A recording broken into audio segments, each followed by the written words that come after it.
وما من دابۃ الا علی اللہ رزقها. بڑا مزہ آتا ہے یہ پڑھنے میں. زمین پہ چلنے والی جتنی مخلوق ہیں, چاہے خشکی میں یا سمندر میں, سب کا رزق کس کے ذمے ہے؟ اللہ کے اوپر ہے, اللہ کے ذمے ہے. وَيَعْلَمُ مُسْتَقَرَّهَا وَمُسْتَوْدَعَهَا, سب کے ٹھکانوں کو بھی وہ جانتا ہے. بعض لوگ کہتے ہیں کہ پھر بھوکے بھی تو لوگ مرتے ہیں. اگر سب کا رزق اللہ کے ذمے ہے تو پھر بھوکے لوگ, کچھ جانور بھی بھوکے مر جاتے ہیں. قرآن مجید میں جہاں بھی اس طرح کے کلام ہے نا کہ اللہ رزق دیتا ہے یا اللہ کے ذمے ہے یا یہ کرو گے تو رزق ملے گا, تو وہ تمام باتیں اللہ کی مشیت کے ساتھ متعلق ہیں. مشیت کا مطلب یہ ہے کہ جب اللہ چاہتا ہے. بعض دفعہ اللہ کی مصلحت ہوتی ہے تو وہ رزق پہنچا سکتا ہے مگر کسی مصلحت سے پہنچاتا نہیں, آزمائش میں ڈال دیتا ہے. تو ان آیتوں کا مطلب یہ ہے کہ اللہ کے نظام میں خرابی نہیں ہے یا اللہ کی ذات میں خرابی نہیں ہے. بعض دفعہ جان بوجھ کر اللہ کسی کو آزمائش میں ڈال کے بھوک سے مار دیتا ہے, کیونکہ یہ بھی موت کا ایک طریقہ ہے. جیسے اللہ کسی کو ایکسیڈنٹ میں مار دیتا ہے, اللہ کسی کو بخار سے مار دیتا ہے, کسی کو وبا سے مار دیتا ہے, تو اللہ کسی کو بھوک سے بھی مار دیتا ہے. اس کا مطلب ہے کہ اللہ کا نظام خراب نہیں ہے, تو یہ آٹومیٹیکلی نہیں ہو رہا سب کچھ جو کچھ ہو رہا ہے. لیکن حقیقت یہ ہے کہ ہم مشاہدہ کرتے ہیں ایسی ایسی جگہوں سے اللہ رزق پہنچاتا ہے کہ آپ کی سوچ ہوگی اور لگتا ہے کہ واقعی یہ کام کس کا ہے؟ اللہ کا. میں اکثر ایک واقعہ اپنا بیان میں سناتا رہا ہوں, بہت پہلے, پرانا ہو چکا ہے, پرانے لوگوں نے سنا ہے, نئے لوگ نہیں سنا, لیکن مجھے بڑی عبرت ہوئی تھی اس واقعے سے. میں گلشن اقبال میں رہتا تھا تو ہمارے صحن میں بلی نے بچے دے دیے, اور آپ کو پتہ ہے مائیں جب بچوں کو فیڈ کراتی ہیں نا تو بہت زیادہ ان کی انرجی سرو ہوتی ہے, ان کو بھوک بہت لگتی ہے, ان کو پہلے سے ڈبل خوراک چاہیے ہوتی ہے. تو اب مائیں جب بچوں کو دودھ پلاتی ہیں تو ان کا دال پانی رزق شوہر نے اپنے ذمے لے لیا ہوتا ہے کہ تم فیڈ کراؤ, ہم کما کے لا رہے ہیں. جبکہ بلیوں کے ہاں یہ سسٹم نہیں ہے کہ بلا جو ان بچوں کا ذمہ دار ہے وہ بلی کا نان نفقہ اپنے ذمے لے لے. بلوں کے ہاں ایسا سیٹ اپ بولو بھائی نہیں, ٹھیک ہے نا, تبھی تو وہ بلے ہیں, انسان نہ ہوتے ورنہ. تو بلی نے بچے دیے. اب بلی جب بچے دیتی ہے تو اس کو بہت حفاظت کرنی پڑتی ہے اپنے بچوں کی. شروع میں تو بہت زیادہ, دائیں بائیں نہیں جا سکتی وہ. اب وہ رزق کی تلاش میں زیادہ دور نکلے گی تو اس کو ڈر ہوتا ہے میرے بچوں کو بلا نہ کھا جائے یا کوئی اور نہ پکڑ لے. تو اب اس کی خوراک کی ضرورت ہو گئی ڈبل, اور جاب کے لیے اس کے پاس ٹائم ہو گیا کم. الٹا کام ہو گیا نا, دونوں طرف سے ٹینشن. لیکن اب بچوں کو اس نے فیڈ کرانی ہے, خوراک ڈبل چاہیے, ٹائم ہے نہیں اس کے پاس خوراک لینے کے لیے.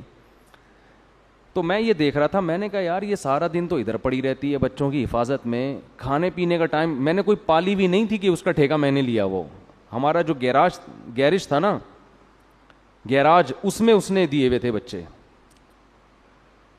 تو خیر میرے ذہن میں آیا ہم کھلا دیں گے, لیکن اس وقت تک ایسا کوئی سیٹ اپ تھا نہیں ذہن میں کہ بلی کو پال لو, تھوڑا ڈال دو, وہ تو پھر کمبل ہو جاتی ہے, وہ تو آپ کو پتہ ہے نا, بچوں سمیت بیٹھ جائے گی وہیں ٹھیا لگا کے. تو اتنا فری کرانے کے موڈ میں تھے نہیں میں. تو میرے رشتہ داروں کی دعوت تھی عید کے دن ہمارے گھر میں, تو سب کو ہم نے گھر میں بلایا ہوا تھا, والدہ کو بھی اور بھائی بہنوں کو بھی نا. عید کے دن میرے گھر میں سب نے کہا تھا کہ بھئی عید اس دفعہ صبح کہاں گزاریں گے؟ یہ مولانا صاحب کے گھر میں. تو میں گوشت خریدنے چلا گیا, بکرے کا گوشت میں لے کر آیا, چھیچڑے ہٹا کے, بہت صاف ستھرا خاندانی قسم کا گوشت, اور وہ شاپر میں پیک کرا کے بائک پہ میں گلی میں بائک کھڑی کر کے حسب معمول گوشت وہیں چھوڑ کے بھولے سے ہم گھر میں آ گئے. میرے ساتھ یہ بہت ہوتا رہتا ہے, ٹھیک ہے نا. گوشت ہمارا کہاں لٹکا ہوا ہے؟ بائک پہ لٹکا ہوا, اور ہم بھول ہی گئے کس سلسلے میں جانا ہوا تھا اور کس سلسلے میں آ رہے ہیں. تو گھر والوں نے کہا بھائی آپ کو بھیجا تھا گوشت لینے کے لیے. میں نے کہا او بھائی مجھے ابھی یاد آیا, او ہو میں جیسا ہی گیا ہوں اتنا ٹائم گزر چکا تھا کہ بلی خلال کر رہی تھی دانتوں میں بیٹھ کے.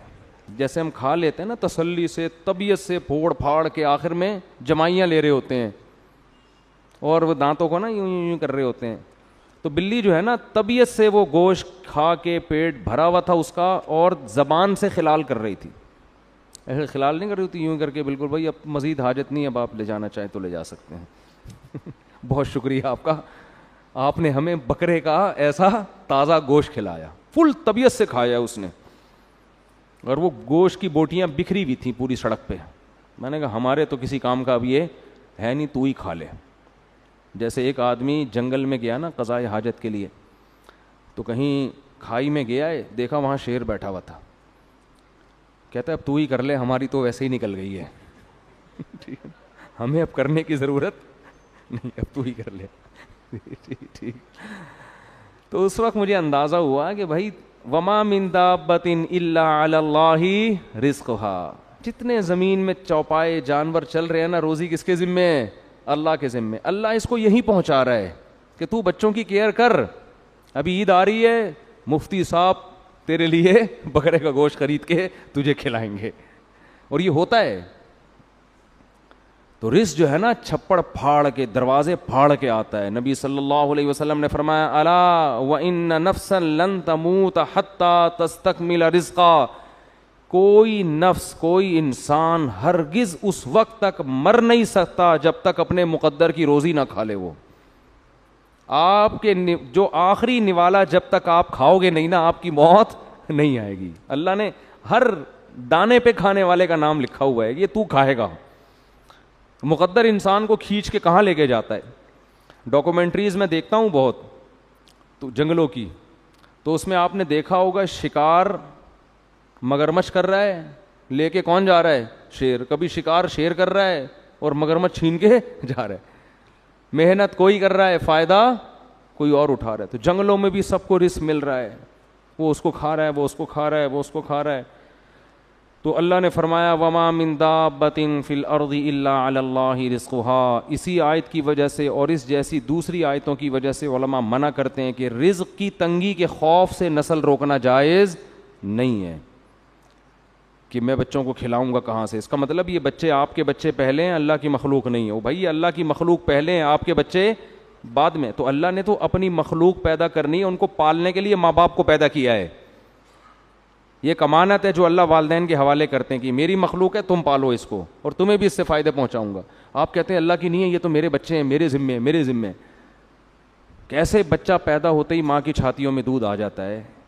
اتنی بڑی دلیل کہ یہ کس کے ذمے ہے؟ اللہ کے.